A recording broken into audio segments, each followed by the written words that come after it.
Welcome to Nerval Edit.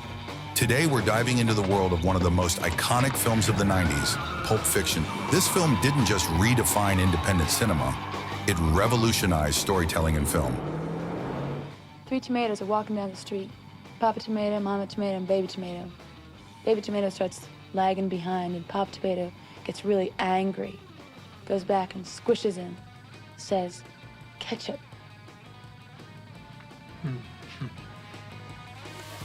Have you ever wondered what happens when the mastermind behind the story also sits in the director's chair? Let's explore how Quentin Tarantino's unique vision and dual role brought Pulp Fiction to life in a way that no one else could. Quentin Tarantino isn't just a director, he's a storyteller. Pulp Fiction is his magnum opus, a film that epitomizes what happens when an author becomes the director. Tarantino's fingerprints are all over this movie, from the sharp, unforgettable dialogue. So what'd he do, fucker? No, nothing that bad. Well, then what then? Gave her a foot massage. To the non-linear storytelling that keeps us guessing until the very end. My storyline jumps all over the place in Pulp Back Fiction. and forward. Yeah, back and forward. Now the thing is, the truth of the matter is, if I had written Pulp Fiction as a novel, and I was on your show, you would never even remotely bring up the structure. Let's break down the elements that make Pulp Fiction a masterclass in filmmaking. First, the film's structure. It's non-linear, meaning the story unfolds out of sequence. This technique grabs the viewer's attention and keeps them engaged as they piece together the narrative puzzle. Take the infamous Royale with cheese scene, for example. It's a simple conversation between Vincent Vega and Jules Winfield, but it's packed with character development and cultural commentary. You know what they call a quarter pounder with cheese in Paris? They don't call it a quarter pounder with cheese? Oh man, they got the metric system. They wouldn't know what the fuck a quarter pounder is. And what do they call it? They call it Royale with cheese. This seemingly mundane dialogue sets the tone for the film, showcasing Tarantino's talent for turning everyday conversations into something riveting and memorable. Well, little by little, I would just start filling in more blanks and just kind of go off and do my own thing and add to the scenes. That was my first attempt at writing dialogue. Tarantino wrote Pulp Fiction with a clear vision, and directing it allowed him to execute that vision with precision. He meticulously crafted every scene, every line of dialogue, ensuring it fit his distinct style. One of the film's standout sequences is the adrenaline shot scene.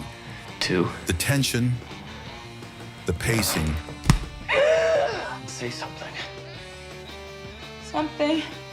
His interest in all these crazy, totally, hyper-real things that he writes about is how we all in life react to them in extremely normal ways. Tarantino's approach to Pulp Fiction was to create something that felt real, raw, and unfiltered.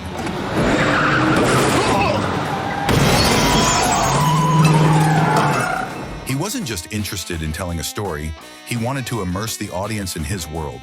By breaking traditional narrative structures, he crafted a film that demands the audience's full attention.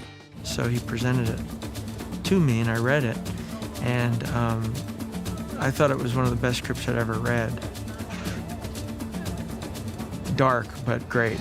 Editing played a crucial role in bringing Tarantino's vision to life. The film's editor, Sally Menke, was instrumental in crafting the film's unique pacing and structure. Her work ensured that the non-linear narrative flowed seamlessly, keeping viewers engaged and intrigued. Finally, we'd bring it down, and then I kind of brought it too far down, and then he said, we gotta bring it back out. That's it. No more. This is not a video. We do that for 8 months, so intense. I see him more than my husband. And sometimes I, get annoyed with her for not reading my mind 100%. Zed's dead, baby. Zed's dead.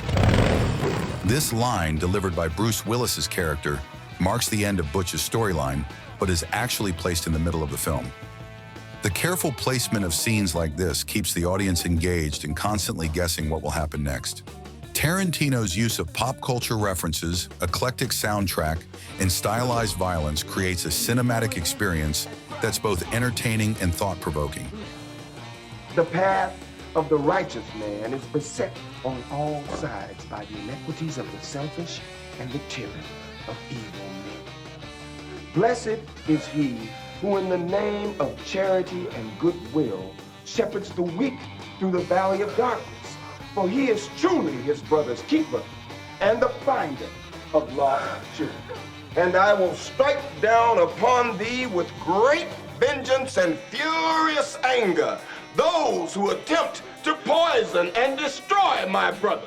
This biblical monologue, delivered with gravitas by Samuel L. Jackson, adds a layer of philosophical depth to the film, making it more than just a crime story. Why do we feel it's necessary to yak about bullshit in order to be comfortable? Quentin Tarantino's role as both the author and the director allowed him to bring his vision to life in a way that's uniquely his. His ability to blend sharp dialogue, nonlinear storytelling, unforgettable characters, and masterful editing sets him apart as one of the greatest filmmakers of our time. Well, I think he's one of the best directors I've worked with. And he's very, very enthusiastic, and that infects everybody. Everybody gets enthusiastic, and it's just fun. Thanks for watching. If you enjoyed this deep dive into the world of cinema, don't forget to like, subscribe, and hit the bell icon for more. Until next time, keep exploring the stories behind the screen.